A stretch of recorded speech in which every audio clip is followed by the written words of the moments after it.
Hey guys, Brian Hunter here with you for another video. And this one, we are talking about working for free and why I think you should work for free. Let's get into it. Okay, so this is kind of a controversial thing. There's some people saying, creatives, that you should never go out and do work for free, that you are just, diminishing your value as a creative. You should not do this. And I agree and disagree with them, and I'll tell you why and what my thinking is about this. So there has been scenarios where people have contacted me and said, Brian, you should do this job. We don't have a budget. You should just do it, and it's going to be great exposure for you. And there's been some of the ones I've looked at for like this and thought, no, I don't think the exposure's been great. There has been jobs that I've done in the beginning of my career where I did that, and I thought it was going to be good exposure, and it wasn't. But there has been jobs, and specifically one free job that I did that I've used in that title, did one free job that landed me over $200,000 worth of work after doing that job. So that job was well worth doing. So how do you go into figuring out what free jobs you should do or how to think about that? And I should also talk to you guys first about free work over spec work. Sometimes people confuse spec work with free work. Now, spec work is what we talked about in the last video, when you're creating projects for yourself and you are the one in charge and you're doing everything and it's all, your creativity going into it. Free work is when you're being asked to do a job, when you're being asked to create a content for somebody and they are still kind of the client, they're still the one in charge, or you're going out to film something as a director of photography, there's still a director, there's still other people, and you're not getting paid. They're very different. So how do you pick what free work is worth doing, and how do you know what is worth doing? So as I said, as another scenario, a time before where I've done some jobs, and sometimes people will say to me, we're doing a pitch thing, which a pitch would be you're creating some content that you want to show to a network, you want to show to a sponsor, and saying this is what we're looking at creating, this is the style. And sometimes these things have no budgets, a lot of times these things have no budgets. You're just kind of doing that to kind of show it off to somebody to see if you can get work or land as a broadcaster, as a contract. So I've had things before and a few shoots like this where they said, if you come out and shoot this for us and you can do it for us, then you will get first right of refusal, meaning that we guarantee that if this TV show series or if this short film and we shoot this little trailer for it gets picked up, or this documentary gets picked up and you help us do this, we will hire you on as the director of photography or whatever position you are as the crew, if you come out and do this day with us to help us film it. I've actually never had any of those, except for some doc stuff, but I was more involved in the process. But on some other jobs, I've never had any of those pan out. For me, at the moment, for some of those jobs, it'd have to be something that I really wanted to do, or I really liked to say yes to it. I just haven't found they've brought me work after. Now, those things are, though, great in some places to do when you need to build up footage and shots and stuff and experience for your resume to be able to go out and do more work. And another way I like to think of some of the stuff is that my day rate, the rate I choose to go out at, is kind of on a sliding scale. It's not kind of on a sliding scale, it definitely is on a sliding scale. So, I have a rate of, if I'm going out for a corporate job and it's for a whoever, it's a big corporation and they have lots of money, this is the rate I want to go out. We're creating some, boring corporate stuff for them, and there's nothing exciting about it. There's nothing that really moves me about it.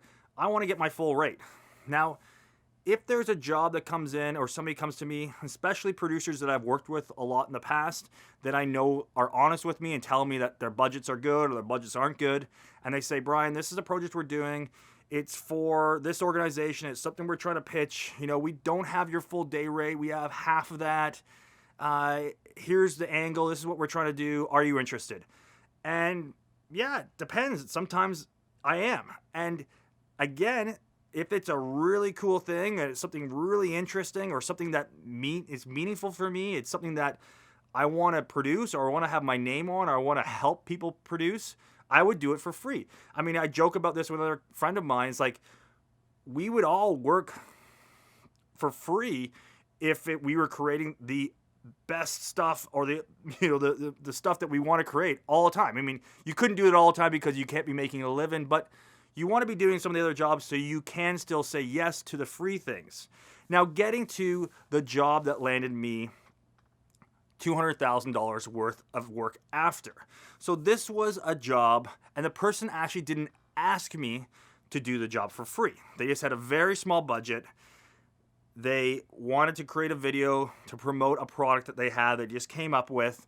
I had a relationship with them before. I knew who they were. I trusted them. And they approached me about it. And they said, we want to do this. We have very little money. What do you think you can do? And I knew this person had worked at some other places before where he had some connections and some people at companies, very high up at companies, and he had very good reputation with a lot of these people. And I said to him, I will do this video for free for you if you will do personal introductions to me to a bunch of these people. And so I think these people could be great for me to be introduced to and see if they need any work, or I could pitch them work. And one of the people that he got me connected with saw my stuff. I became recommended from him, which is going to be in a later video. I'm going to talk about word of mouth and how important that is. But I was recommended by this person. He spent the time. He did a nice email introduction to me. I was able to go in and meet with them. I pitched them on, 40 grand worth of work. They asked me if I could handle doing double that amount of work in the first year, which turned into more. And I did work with them over the course of 3 years. And it did more than $200,000 worth of work with them. And it was a big, great contract for me. And it was a very lucrative contract in the sense that I could do majority of the work with a small crew and just myself. And, I made the majority of that money I was getting paid. I wasn't paying it all out to crew members. So that job, again, was very worthwhile in doing. So you need to think of stuff. You need to talk to people. I wouldn't just say flat out, like some creatives say, no, never do free work. Think about it. Another scenario of places where I do free work for is when I do stuff with some charitable organizations. They're small and people are volunteering their times, and I go out and help them. And it's just one thing that makes me feel good. It's something I can do for the community and help out. I can use my skills.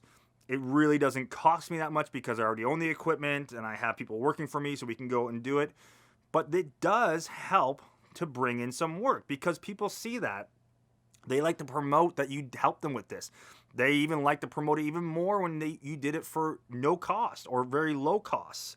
So doing work for some charitable organizations, you don't want to be just doing all that work again, because then you're not going to have any money to actually live and be a full-time creative person. But doing some jobs like that can really help, and help you to get some creative stuff out there. So that's just my thoughts on working for free and how I think you should work for free, or sometimes work for free, and how you should go about thinking about it. Let me know in the comments below. Do you guys do free work? What are your thoughts on free work? How do you go about thinking about it? Please think of subscribing to the channel. Please hit the notification button and like this video if you liked it. And we're going to see you on the next one.